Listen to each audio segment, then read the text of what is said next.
The grand majority of people struggle with consistency, but it might not be in the way that you think. If you're sick of feeling like you have to give 100% to unlock consistency's benefits, you don't have to do that anymore. There's a better way. Hey everybody, it's Bianca. Welcome back, Evolvers. It's Emilia. We're excited to have you here today.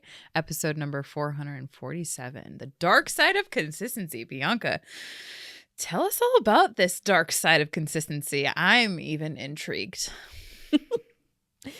So, Emilia and I were crunching some numbers before jumping into this session, and between she and I, we currently work with 45 individuals, businesses, teams, families, all walks of people, all under the sun here at Evolve. And we're just at the beginning. We're expanding, we're growing, we're always accepting new clients. It's really wonderful. And she and I had group coaching. We had group coaching this recent Thursday. And we work with a lot of the people in group coaching one-on-one. And one of the challenges that we've seen with a lot of them, and I'll speak for one client in particular, one of the biggest challenges that she's been having is she's a little too consistent. She's consistent in a way where it's actually really severely detrimental, so much so that she'll consistency her way into the ground if she doesn't learn to get a handle on it.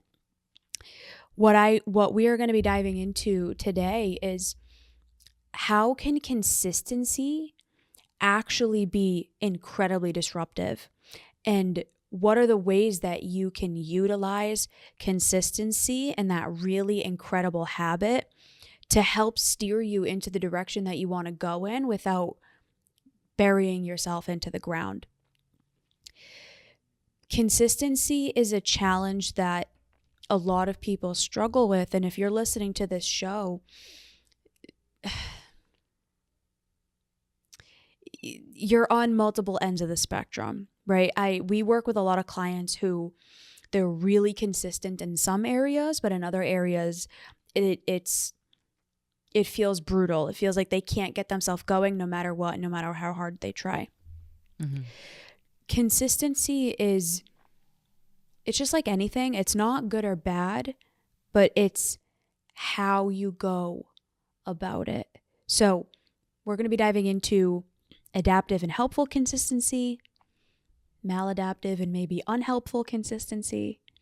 How do you tell the difference? And how can you make sure that you're setting yourself up to succeed? And we're going to talk about something that we use here at Evolve with every client, and we've been really honing in on it with our Evolve group coaching cohort.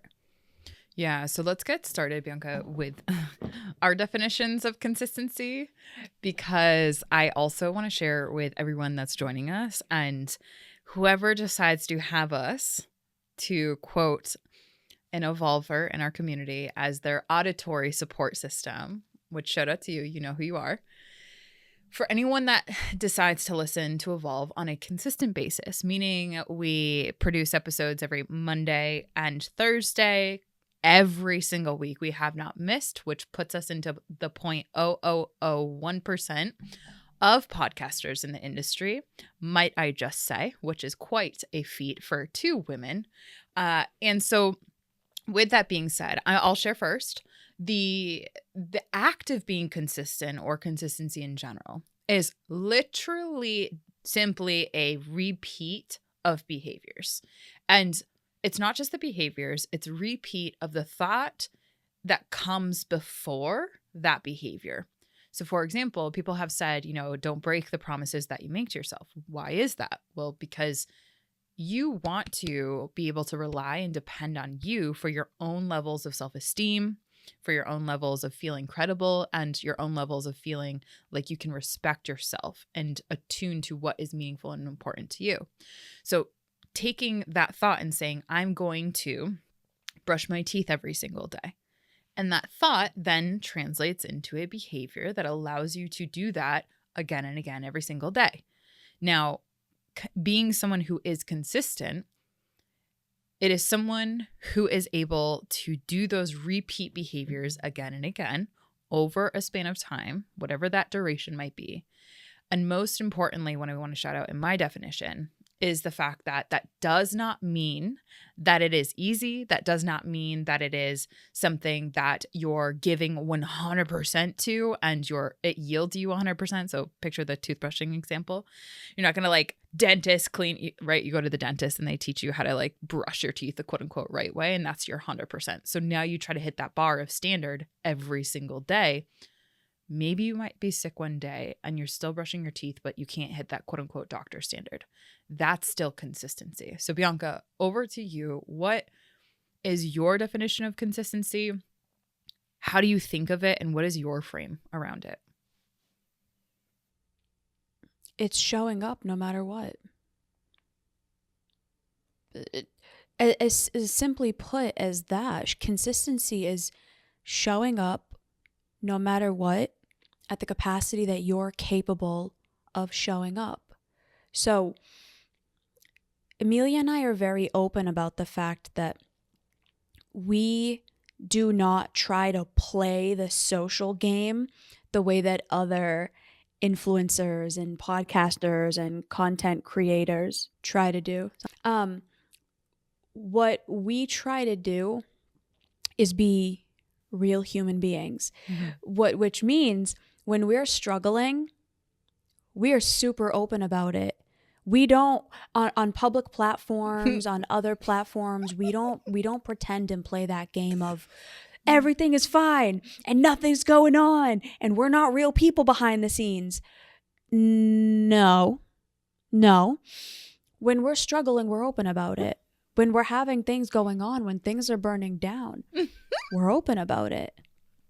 We talk about it, and we still show up because we're not going to run away when we're struggling. We're still going to show up, and 100% might not be 100% that day. 100% that day might be 50%. My 100% on one day might be completely different than on another day, but that is real consistency.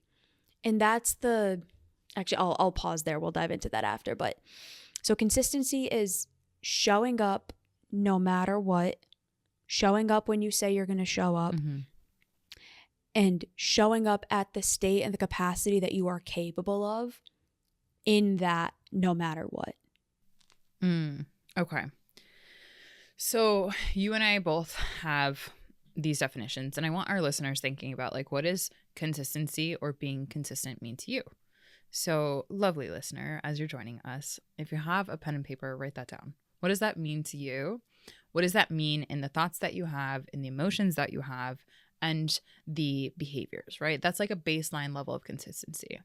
But one of the things that Bianca and I, we both didn't mention that is an unconscious direct correlation to consistency and why that matters and why it's so beneficial in so many ways, which we'll get into in a moment, when it is paired with this other thing that we'll also get into, is what is that consistency? Picture like a ball that's rolling.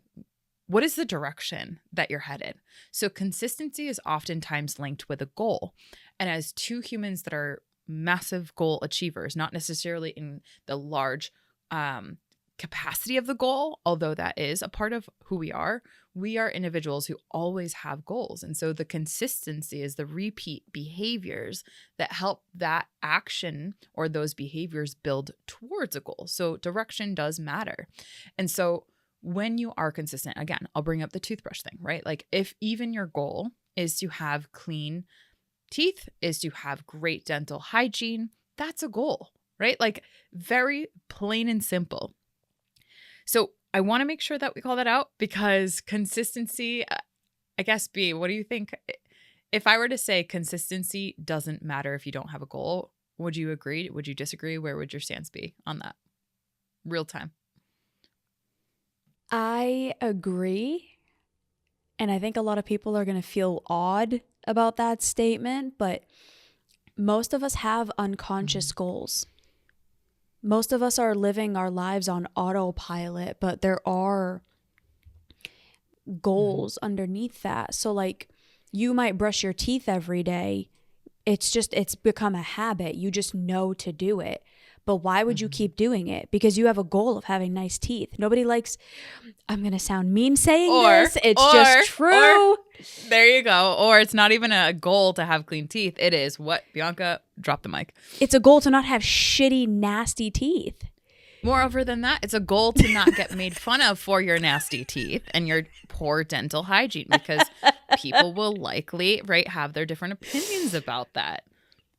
So yeah, we all have things that we're unconsciously optimizing for. It might not be conscious to you, but we all are subconsciously and unconsciously moving in a certain direction. The challenge with that is what happens when you're doing things on autopilot all the time. How do you get yourself to be consistent in the ways that matter to you when your mind is basically shut off, which again, we're going to dive into. So that's where harmony and alignment come in real time. And I want to put this in before we start to talk about evolved safety language. So harmony and alignment. Bianca, I can't say how many times I have heard, especially from women, and women just so happen to be more vulnerable and courageous to admit this. I'm not saying because they struggle more than men from a gender standpoint. And I say that very kindly because of the set of experiences that I've had. Men, it just takes a lot longer in my experiences to admit what women will admit up front. Right off the bat. Right off the bat. And so why I share that is because I cannot, if I had a penny for every single time I heard something like this, which is a woman coming to me and saying, Emilia, I really struggle with consistency. I can't complete 30 days of something because I fall off of that consistency or of that repeat behavior right around, and everyone has their different threshold of when they quote unquote fall off.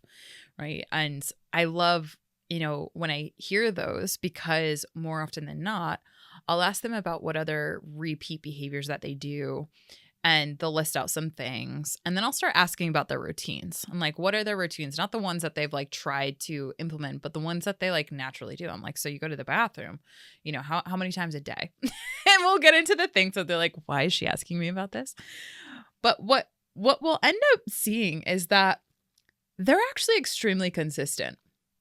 Making sure that they're fed, making sure that they're going to the bathroom, making sure that they take care of their kids, making sure that they're restocking the grocery. Like there's a ton of quote unquote household things or other things at work, making sure to show up on time, like that they are consistent with.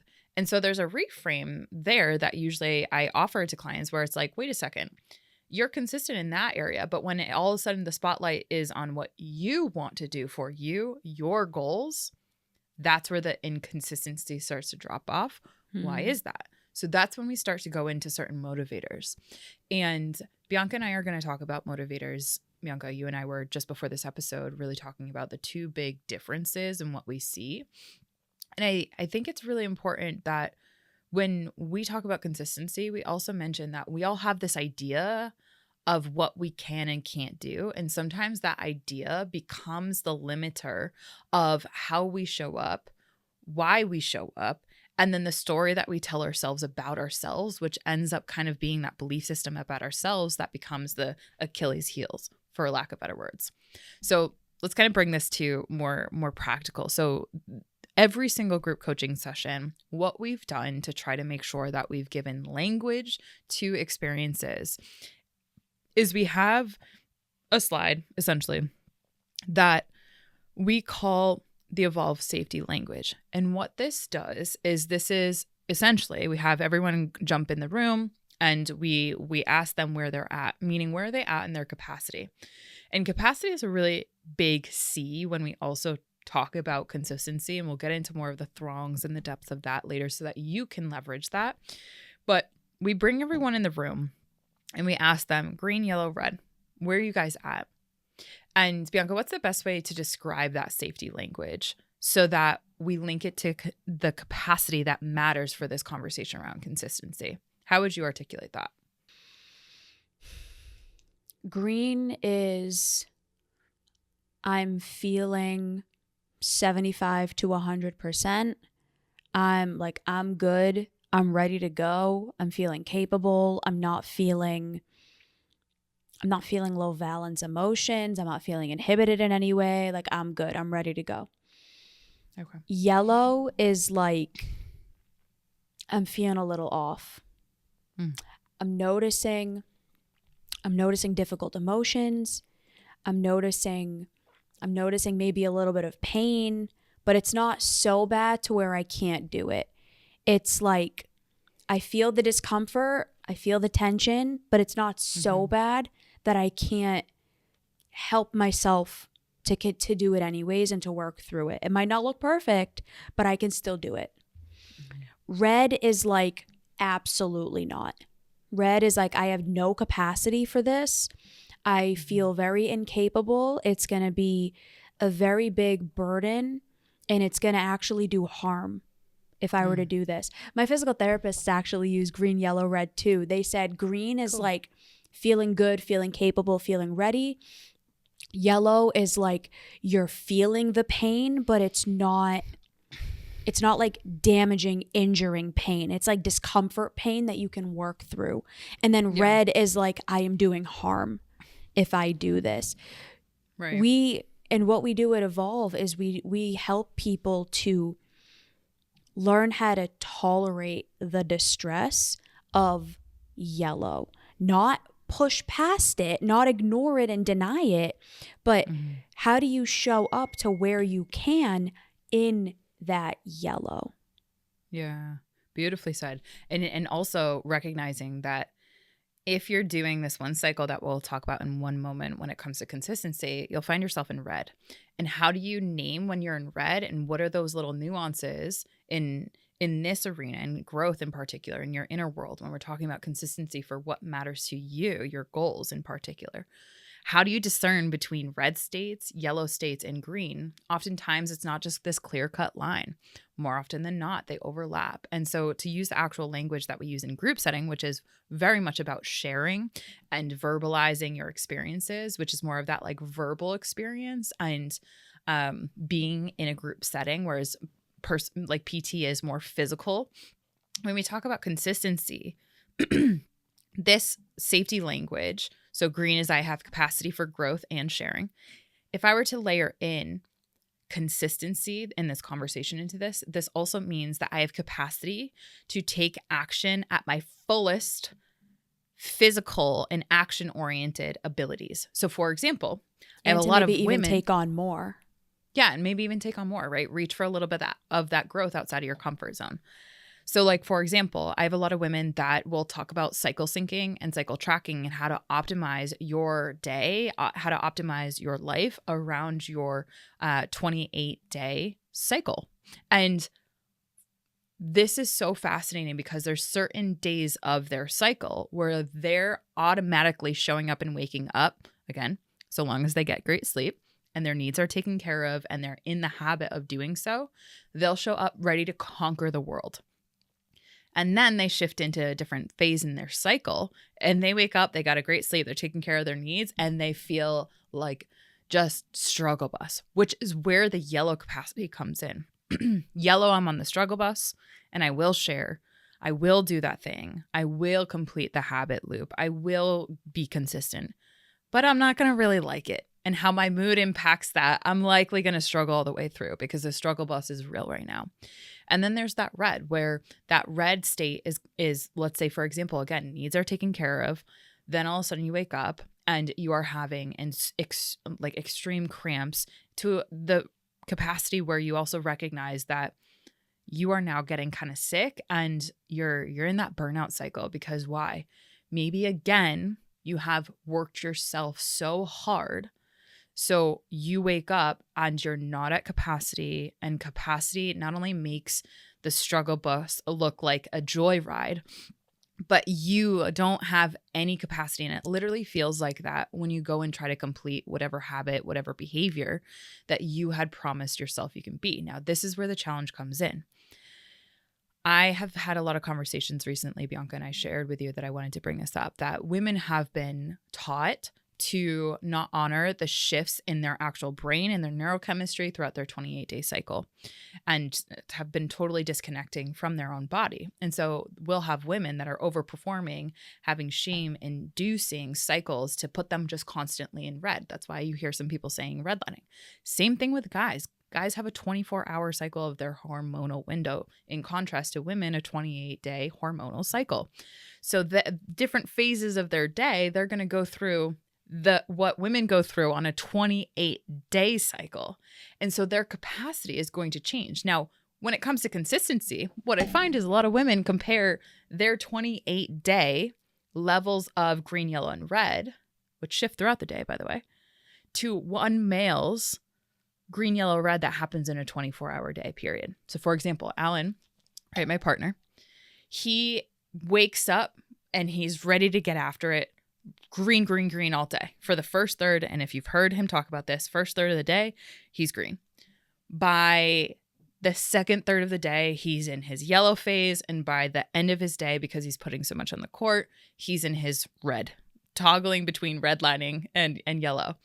Whereas for me, in my 28-day cycle, I'll go through that every single day. But then there's certain days of my cycle where I'll wake up at just like a total green, and I'll keep there at the green all day, every single day.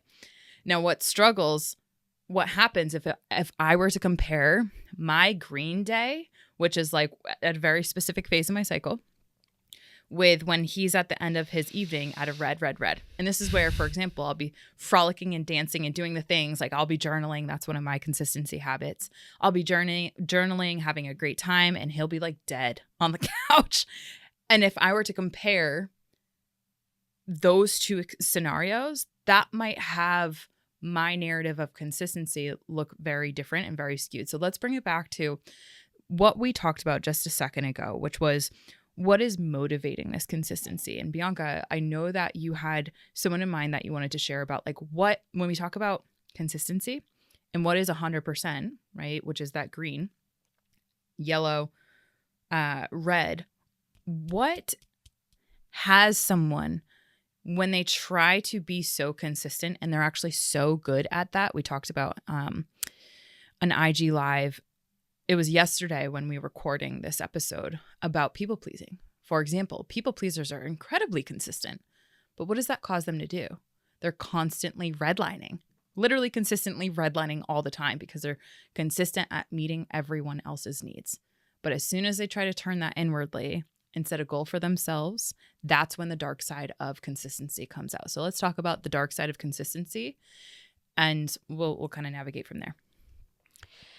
So like we said, a lot of people struggle with consistency in the vein that they have a hard time doing the things that they say they're going to do. I mean, the amount of people that they wait for New Year's, or they wait for the beginning of the month to set a goal and to start something, and then a week later they fall off of it, right? We know this is a habit, this is a pattern.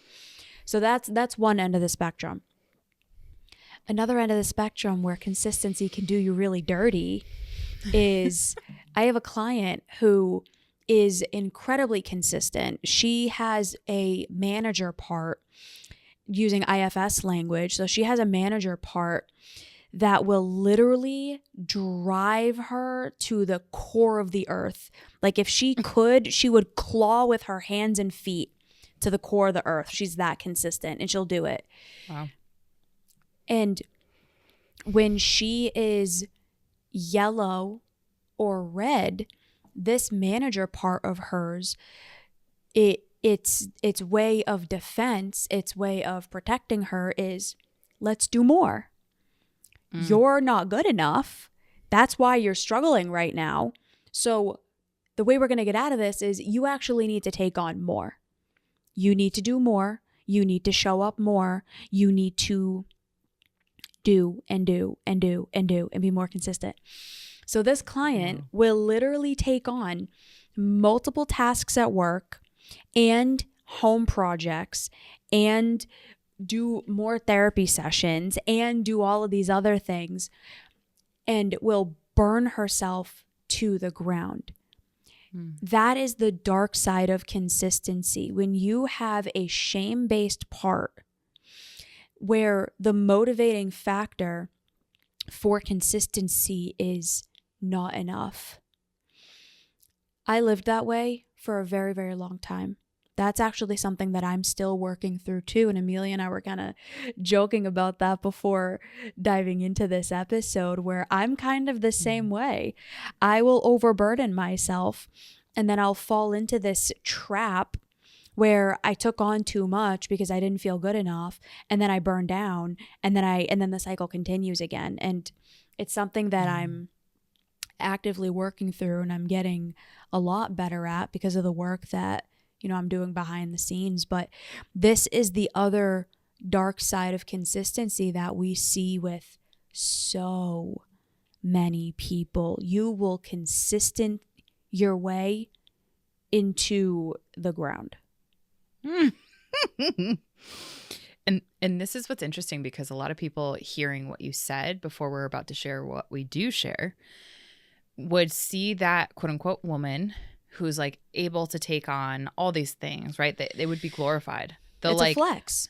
It's right, seen as a it's flex. a flex. Hustle High culture. performers, constantly hustling, all this and that. And in our group coaching cohort, we have a lot of high performers in there for sure. And high performance is not the issue, right? It is more about what is the motivator that is driving that high performance, and what you named is the core wound, that core limiting belief of not being enough. And so that shame-based narrative has that shame-based consistency loop where, if you imagine, listeners, like a triad, right? Like you have shame on number one, right? Shame and that shame-based narrative. Then it brings you in to go and perform, go do something, take on more, do more, right? Take care of this, that, and the other thing. And then what's not happening is attune to your capacity and how that performance is impacting your green, yellow, red, which, by the way, you're in shame, so you're already in red. And then you crash because you perform. So shame, perform, crash. Again and again, that happens. That's the doom loop. That literally prioritizes short-term, quote unquote, safety at the expense of long-term fulfillment, success, alignment, and harmony, which is something that I shared earlier. You are not living a harmonious life, and it's literally biologically impossible to do that when you are having shame as your motivator. You're going to spin out, you're going to consistently redline, and what that actually does in your neurochemistry, it fucks up your hormones, your entire endocrine system. You end up with adrenal fatigue. Like, all of these health issues come from literally that cycle. Also, hustle culture. I saw a video on this like a week ago, I think, or 2 weeks ago. Mm-hmm. The current understanding of hustle culture was also not built for women. It was built for men who don't have a cycle, who their cycle is on a 24-hour period, and they have different biological capacities than women do. So like, women can't be consistent in the same way that men can be, just on this one factor. Now, that doesn't mean that women can't do as much as men can do. It's just going to look a little bit different. And for anybody now, all genders, right? All genders, both sexes, or technically intersex is another sex in there too. So all genders, all sexes. Mm-hmm. You might be able to be super productive and consistent and get 1,000 things done in a day. How long can you sustain that? That's the key freaking word. Sustainability is a massive component of consistency. Sustainability is, I can do this over the long run. Mm-hmm. Most people think that consistency is 100% of the time. That is absolutely not true. There's going to be days where, and this is why we said what we said in the beginning, there's going to be days where you show up and you're at 20%. And that is all you can give. But you still showed up. You did what you could in that 20%. That is consistency. because you showed up at the capacity that you were capable of. Now, there's going to be other days where you're at 90% and you can get way more done in the day. Peak performance and high performance and productivity and consistency is not about how much you can get done. It's about the quality of what you get done and the sustainability of that.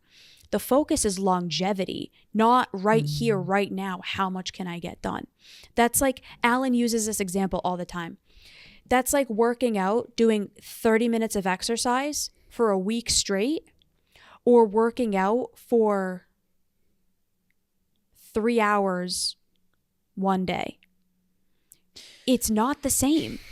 See, people don't know the difference though. And this is why we really want to go in on this, because that like mindset, and this is why we really want to reframe this. People don't know mathematically the difference that a 3-hour workout once a week versus 30 minutes every single day, what the benefit and what the downside is. And this is where I love that you brought in sustainability, because how can you compute the math when you don't understand what skill sets you have to develop? And this is the other side where your long-term safety and success is prioritized, aligned, and honored through this discipline. It's really a discipline for that effort of sustainability. I remember one time, Bianca, you had asked me something about like, we were talking about habits, and I remember I said a quote that real humility is sustainability, and you had made we had made a digital asset and we posted it back in August, I want to say, of 2025, and That was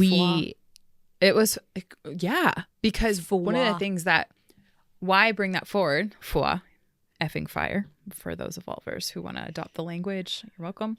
One of the most important things that we're talking about is sustainability. Now, why sustainability?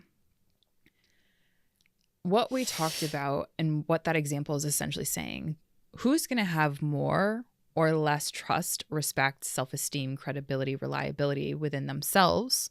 The person that shows up every single day, even at his, her, their version of their best, right? Green, yellow, red, wherever they are, even if it's at 20%, 1%, right? They're going to be able to pocket that win every single day. Now, the person that shows up for 3 hours once a week, what is the quantity of wins that they're pocketing? In other words, how many and what is the quantity of not showing up that is going to burn in their pocket, that they're not collecting? Think about it back to kindergarten, right? The gold stars on the board. Every single day, if you show up with a positive attitude, you get a gold star, right? That felt really, really good growing up in class. What if you're just positive in that kindergarten one day? Who's the one with the most gold stars? The person that showed up every single day, right? And that's the principle, that's the consistent, that's the mathematics. It's quantity, right? That you're showing up. And in that quantity is your quality. If we were to zoom in on that, how you're showing up for yourself. And it doesn't mean that you have to give 100% every single day. As a matter of fact, it is an absolute freaking myth. You can aspire for that. You can try for that. Absolutely. But this is where capacity really does have a big element of this conversation of consistency that we find with clients are overwhelmingly impacting one's ability to actually reframe this into something that is sustainable, is repeatable, and is consistent for them, right? So let's talk about now if you're someone who is really resonating with this. Let's say you've been a consistent people pleaser all day long. You have consistently fed yourself for more than 10 years. And let's say you're racking up, credit card bills. Let's say you're racking up maybe a little bit of belly fat. You're consistent in one way or another. So let's leverage some of that, right? Like you're consistently funny with your friends. Okay, let's leverage those skill sets that are already there and let's redirect them to where maybe we leave out that shame-based narrative and maybe we develop more aligned, more harmonious, more sustainable and humble narrative that no longer has shame being the intrinsic or extrinsic based motivator. It actually has capacity. Be at the helm of what this repeatable action, this repeatable behavior that you want to do in order to meet your goals or work towards your goals, be it have nice, shiny, fresh teeth, dental hygiene, be it better relationships in your life, be it have an intimate partner one day. Okay, whatever it is, we support you. Capacity, green, yellow, red. Where am I today? And let that question be the first step that then leads you to the type of action, the intensity of the action that you actually take in order to be sustainable through this system of consistency, so that your capacity helps you build the restoration skill set that comes after you take the action. And then that goes in a loop. That prioritizes your long-term safety, your long-term success, your long-term capacity. And that doesn't have you getting hijacked with shame, have your endocrine system go completely off the handle, and you having this crash and burn cycle just completely dictate your life to where it's not sustainable. Eventually, you tell yourself a story that you're not able to be consistent in things that matter to you, and you actually don't have any goals at all, and you don't strive for things because you're so fearful of that striving because you know what that's going to do.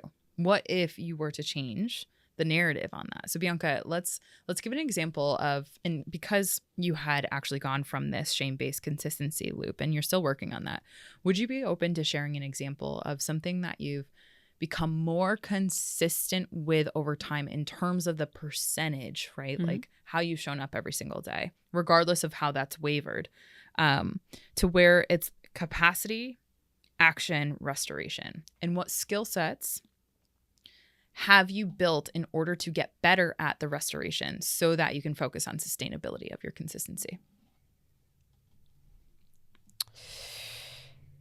Yes. Side tangent, super quick. Yeah, I'll note down those questions just in case we want to come back to That's them. fine. I don't We will. believe in trigger warnings. The reason I say that is because there's a lot of data to support the fact that when you use something like a trigger warning, it actually doesn't allow for you to develop the distress tolerance to navigate discomfort and uncomfortable situations. The reason I say that is because this might be a little alarming, or like someone who might struggle with body image issues might feel a little activated by what I'm about to say. If that's true, honor your state if you're green, yellow, or red. But growing up, I was actually supposed to go on an interview today, I won't name the show, but it's about bulimia. And I was supposed to go on the show. I don't know what happened. She didn't show up. But I was going to dive into a story about me growing up. I actually did struggle with bulimia and body dysmorphia. So for anyone who doesn't know, bulimia nervosa. I mean, I was never officially diagnosed, but like I definitely had the behavior patterns. Bulimia is a eating disorder where you basically engage in binge type of behavior. So you eat a lot of food in a short period of time. And then you feel this massive feeling of shame that leads to either purging, so making yourself throw up, restrictive types of behavior, so then you won't eat for a day or you won't eat for a few hours or a couple of days, or you'll engage in something like excessive exercise to basically like make up for the calories that you just ate. I had a lot of that growing up. I would engage in binge eating as a coping mechanism, and then I would feel very, very distressed and I would feel massive shame, which would result in restrictive types of behaviors and excessive exercise. I remember there would be days, I actually remember this one day in particular. I went to the gym, Emilia. Oh, man. I kid you not, I was there for 4 hours. I would go do lifts and then I'd go on like a cardio machine for like a half hour. Then I'd go do more lifts. Then I'd go on another cardio machine. And I literally did that for 4 hours because I wanted to be skinny, quote unquote, for those who are not watching. I put those in air quotes. Yeah. I did that for years. Not the 4 hours of exercise. Like there was a few times where I did that and that was extreme. But the binging and restricting types of behaviors, I did that so often. And can we, sorry to interrupt you, but I want to pull out the shame-based narrative in that. What was the shame-based narrative that allowed that type of behavior to go? It was bad. It was bad. Yeah. You're a disgusting pig. You're fat. You're ugly. No one's going to want to be with you. Like, it just a lot of slander. Very, very disruptive self-talk, for lack of a better phrase. It was super disruptive. It was insanely disruptive. Not helpful self-talk. Very harmful self-talk. To the episode that we did on self-talk 443. So I would follow these habits and these patterns. So I would be super hungry because I restricted or because I worked out like crazy. I would feel very emotionally distressed. I would binge, and then I would end up feeling massive shame and then do the restrictive pattern, and then the cycle would continue. And I did that for years. Wow. Now, the way that I got out of that, and now to the second part of your question, overcoming that started to look like being more balanced in my eating on a daily and a consistent basis. So instead of eating 3,000 calories in one sitting and then feeling massive shame about it because I told myself I'm not allowed to eat because I'm fat, what I would do is I had a more, and this took time to develop, again, consistency. It doesn't happen once. It happens over time and through practice. So what I would do is I learned over time the skill of balanced, holistic eating. So I tried my best to follow like an 80-20 rule. It wasn't strict 80-20, but the concept of 80-20. So 80% of my food would come from, lean meats and whole grains and, whatever, like really nutrient dense foods. And then 20% would come from whatever the hell I wanted. And that level of consistency over time mixed in with actually adaptive, productive exercise. So like 30 minutes to an hour every day or 4 to 5 times a week allowed me to then build all of the skills necessary to actually have the body that I wanted and the health that I wanted that's actually going to be sustainable over the long run and make me a severely healthy person. Thanks for sharing that, Bianca. Because really it is fascinating to see where you've come in that and to go from that shame, perform, crash out. Obviously that was not helpful. That wasn't serving you. That wasn't offering you peace, assurance, building your character, building your restoration, building connection even to a healthier body, right? Not even a little bit. And like, I'm going to say this, and this is going to, again, this might feel kind of alarming to a lot of people because a lot of people can't do this. I'm at the point, and there's a reason I'm going to say what I'm about to say. Because I learned those skills, because I stopped doing those habits and those behaviors, I now am capable of achieving almost any body type I want. I can gain weight without worrying about it. I actually intentionally gain weight. I'm in a weight gain right now. I've gained 10 pounds intentionally. It's awesome. I can gain weight whenever I want.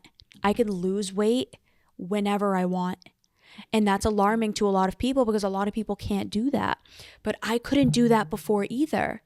But because I developed the skills and the distress tolerance and the consistency, and I learned deeply how to do this, I now am capable of achieving any outcome that I want in fitness because I learned how to do it. So now as we shift to the capacity action restoration, what is the narrative sounding like for you in that checking in on your capacities so that you still show up every single day for yourself and you're offering yourself like more focus on sustainability, sincerity, authenticity to like showing up for yourself as opposed to not, and letting that capacity related check-in, if you will, be what helps determine how and in what intensity the action is so that then you can focus afterwards on your restoration. Like, what does that sound like in your head now? This is brand new for me.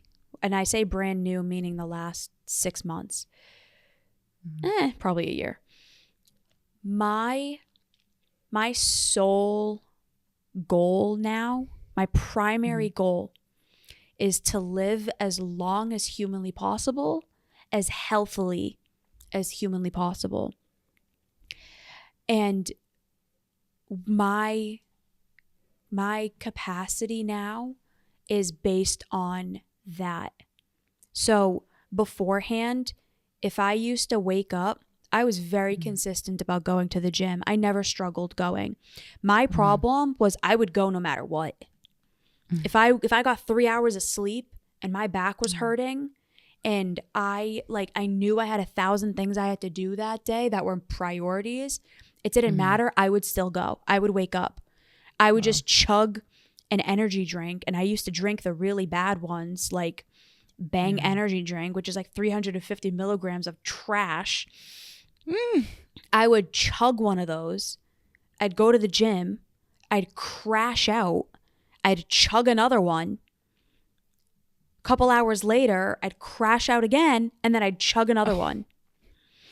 Woof. So there was a time in my life I was drinking about 1,000 milligrams of caffeine a day. Oh my gosh. Zero focus on longevity. Yeah, insane. My poor adrenal system. AKA, Bianca's adrenal system. Dead. Absolutely dead. Dead. So what it looks like now is I don't lift 6-7 days a week like I used to. I lift 4 days a week. I do cardio 1 day a week, and I walk twice a week. So I don't consider walking cardio, at least not the way that I was doing it. So like I'll take Aries for a walk on Saturday, Sunday. So what my language looks like now, if I did not get good sleep, I will not go to the gym. I'll do something else. I'll walk on my treadmill, or I'll take Aries for a walk, or I'll do something. But my language now is this going to help me long term? And what's the narrative trying to get me to do? Is this my manager part that feels ashamed and wants to go because you're not supposed to skip the gym? Or is this a part of me that knows that I may be being a little bit lazy today and I really should go? And then when I want to sleep, again, is this a part of me that is trying to bypass that? Or is this going to help me long term with my sleep goal, because sleep comes above everything?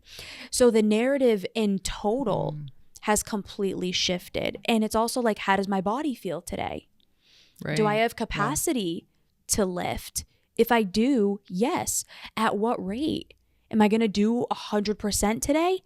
No. Maybe today's a deload day. Maybe today I do 50% of what I can do, but I still go and I still get the movement.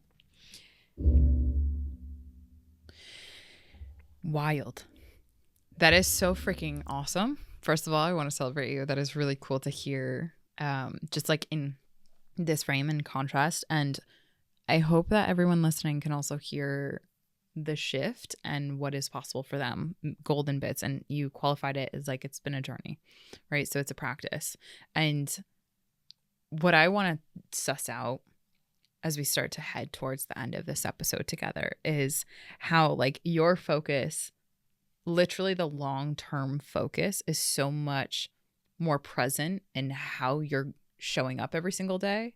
The show up is still there, and you're taking way more into consideration the hierarchy of needs that you have, and not letting the shame-based parts or the narratives, those protectors, drive you at whatever cost. And that's, to the client that you mentioned earlier, to so many people that maybe are high performers that are very consistent at whatever cost. Like, that is such a it makes my skin crawl, especially like you can't get back time, and time, knowing that time is finite and you can only get so many gold stars in every single day, right? Like, to not waste that, and to have a different frame, right, on that, the no matter what and the costs, like you're actually recognizing your own inherent value, and putting yourself on the chopping block is not helpful long term.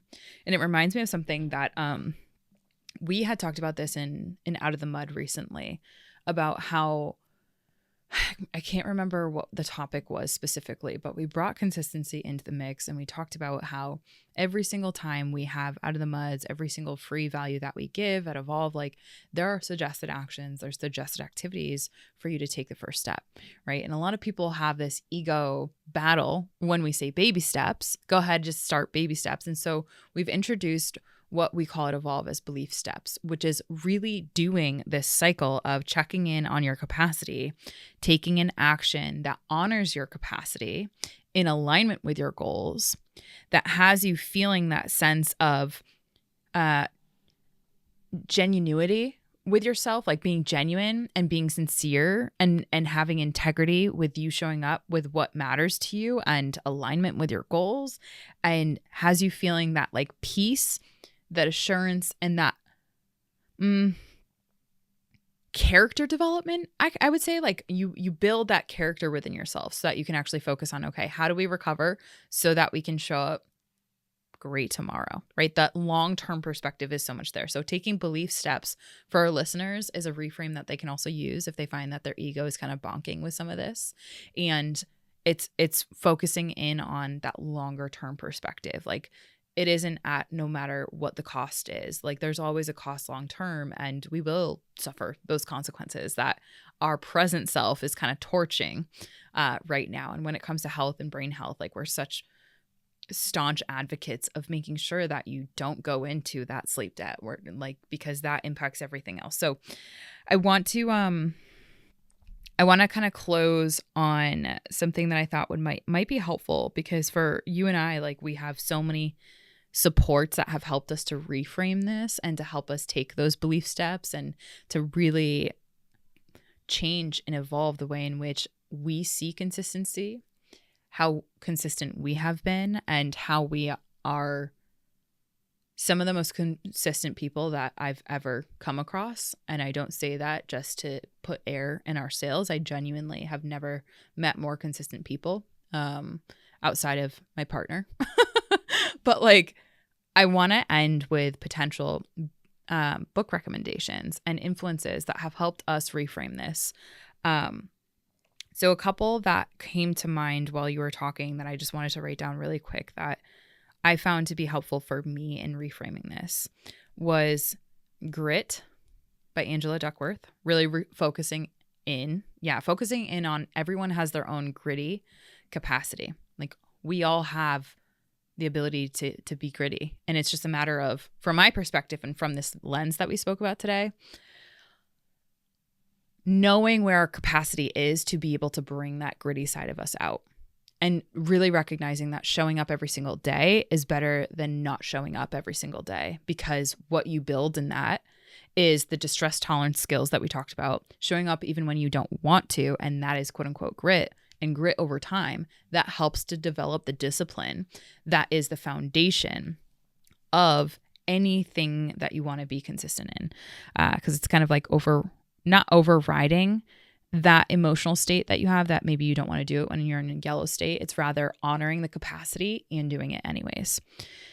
Atomic Habits Obviously, James Clear's work is really helpful and incredibly simple to breaking down in the most atomic way what is a habit and what is consistency matter. And then from there, I would suggest Darren Hardy's work on the compound effect, and specifically how, if you go in that order, what I found, at least for me and some of my clients, is that like you'll understand how the smallest atom can really knock down huge dominoes in your life. And when you can leverage the compound effect in your life, whatever those goals are, and apply it from that frame, consistency becomes like this like holy grail of gold that you've uncovered and you've unlocked for yourself to be able to develop a sense of character and alignment and peace and assurance of who you are in authenticity. And I think the last one that I would give is Succeed by Heidi Grant Halvorsen. She's someone that most people don't really know about and isn't talked about, but she's someone who it's less of a shiny book, if you will. And she's one of the primary researchers in what has been developed and now known as the growth mindset. And so her work on Succeed, it helps to really help pinpoint those intrinsic motivators that we were talking about, instead of having that shame-based narrative be what's driving you. And I found her work in that book was exceptional when it comes to this. Bianca, I know that this was something that I kind of just did on the spot, but I wonder if you were to think about the books that have impacted you, if you'd be game to share yours. Mindset by Carol Dweck. So Carol Dweck was actually one of the first, unless I'm mistaken about this, she was one of the first researchers to dive into the concept of mindset. So Heidi Grant Halvorsen and Carol Dweck work together. That's cool. And so the book that you just mentioned, that's the shiny version of the work, and the one that I mentioned is the more grounded in the nuances of the intrinsic motivators. So that's they were literally worked on the research together. That's dope. Okay, cool. If you want all of those books on steroids, The Art of Impossible basically takes every single one of those books and puts it into one mega book. It's by Steven Kotler. He basically dives into the science and the exact like step-by-step formula of success and how to achieve incredible, amazing things. And he talks about all of those different concepts in the book. So if you want the steroids version, there's that. It's a phenomenal book. It is a phenomenal read. You know what I just read was Stealing Fire, which is also one of his books, which when we think about consistency in alignment with what you love and what you value, that is flow. That is flow over time. And when we talk about designing a flow-based life with our clients, you're consistently doing the things that are in alignment with your purpose, your passion, your mission, who you're meant to be in the world. And I can genuinely say that I live a flow-based life now. I'm just in and weaving and bobbing through flow all day, every single day. And that is because we've taken everything that we learn and everything that we've shared here and developed that into designing a life that now I literally love living and help other people do. So, Steven Kotler's for sure. That's phenomenal. Literally on steroids. I love that you mentioned that. Anyways, okay. This was one of a longer of an episodes, but I'm really glad we did this justice. Yeah. We haven't done a feisty one like this in a while. We haven't, but like I feel like consistency is one of those things that like if we weren't to go in on this, we'd be doing our revolvers an injustice. And I know that I'm definitely going to be sending this to clients later just to re-listen to. So where do we want to leave our listeners with? We left them with book suggestions. We left them with two different frameworks, the doom loop, that is the shame-based narrative, the safety success loop, that is capacity oriented. Bianca, what would you say to that younger version of yourself about consistency, and what would you leave her with so that our listeners can really take that for themselves?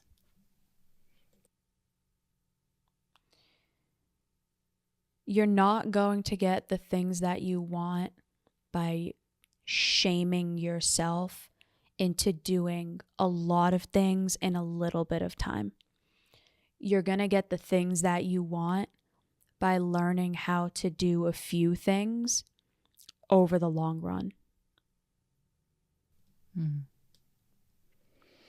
Thank you. Episode suggestion. Episode suggestion. Good. Don't steal my goddamn. No, I'm just kidding. For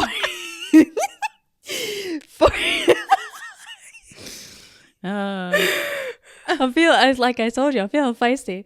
411, why most people fail long term and how to win.